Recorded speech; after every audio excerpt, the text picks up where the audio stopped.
and on today's episode of the Map Awareness series, we are going to look at, yes, that is not a error on the title screen or the thumbnail of this video.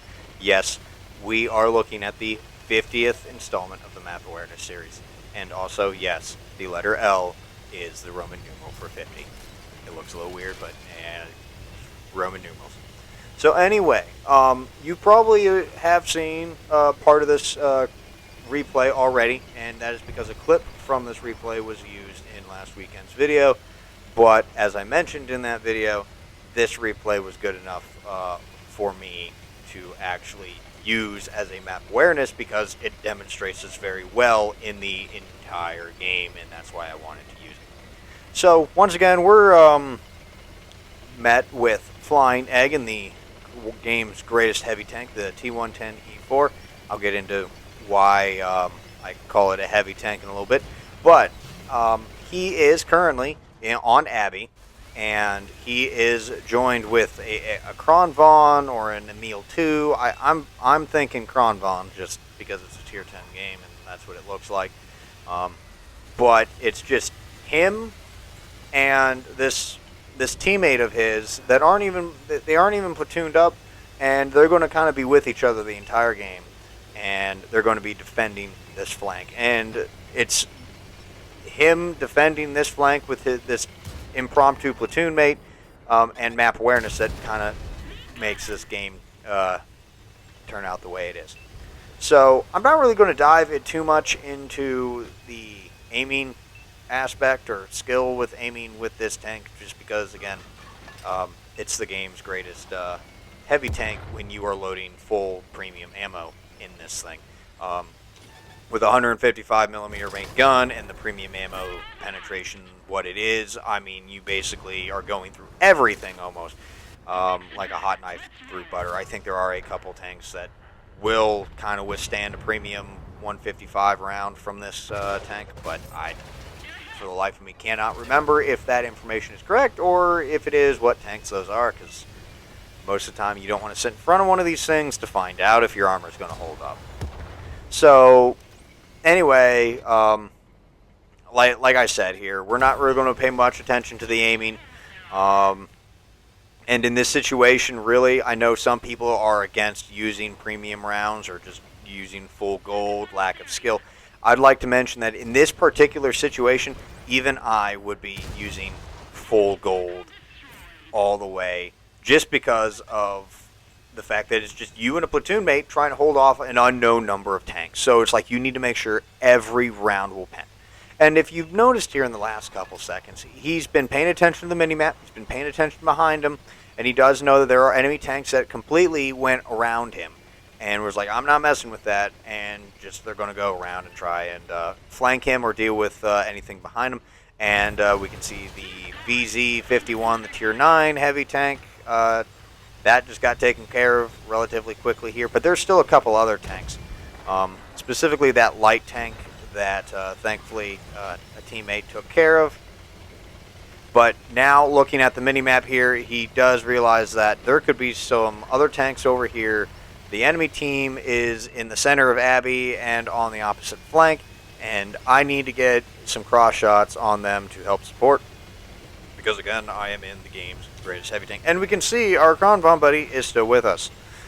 So he's going to roll up, he's going to try and get a shot, but I mean, again, we're just trying to figure out where is a guaranteed pen, but the Emil 2 does track him here. But he does know that the back of the turret or the gun ammo portion of the Emil 2 is a weak spot, so he just looks back there for an opportunity to shoot, and he pulls the trigger, and he deals a good amount of damage to the Emil 2. But we are right, there are some enemy tanks still on this flank here, so he's going to push up. Again, game's greatest heavy tank. He can be in this situation where he can brawl and fight. His reload isn't going to be like half a second either. He can reload relatively quickly, almost on the same level as some super heavies, and he's just going to push up. So we're going to deal with this Object 430 version 2 first, and then we're going to go and deal with this FV4202, who basically bailed out on his buddy. And so the friendly tanks are going to chip away at the 4202's health, but, you know, hey, a kill is a kill, so we're going to knock that out. And then paying attention once again to the mini-map, he does see that there are 2 other enemy tank destroyers that are basically at his base. The artillery has been dealt with, and all there is right now is a light tank. So he's going to turn around and he's going to head back to base. Another T-110E4 has been spotted right there at the base of the Abbey. And if we are also, again, looking at the mini-map, we can see that our Kron Von Buddy is still with us. And, you know, shout out to Kron Von Buddy. He knows to just kind of stick with him, protect him, and work with him on things. And now FlyinEgg is going to push forward to try and get line of sight or a visible shot on whichever these TDs are. It does appear it's another T-110E4 and a 4005. Unfortunately, though, the 4005 has appeared before, well, after the reload has already started, so he can't swap to HE, and he's going to hold his shot and wait until something is spotted instead of trying to pull blind fire. Now, he does see the 4005 again. He's just going to put a shot into it because, you know, he's going to get like a guaranteed like 800 to 900 damage. An HE probably would have been more devastating, but of course we don't have like the instant ammo swap on there. There's more important pieces of equipment.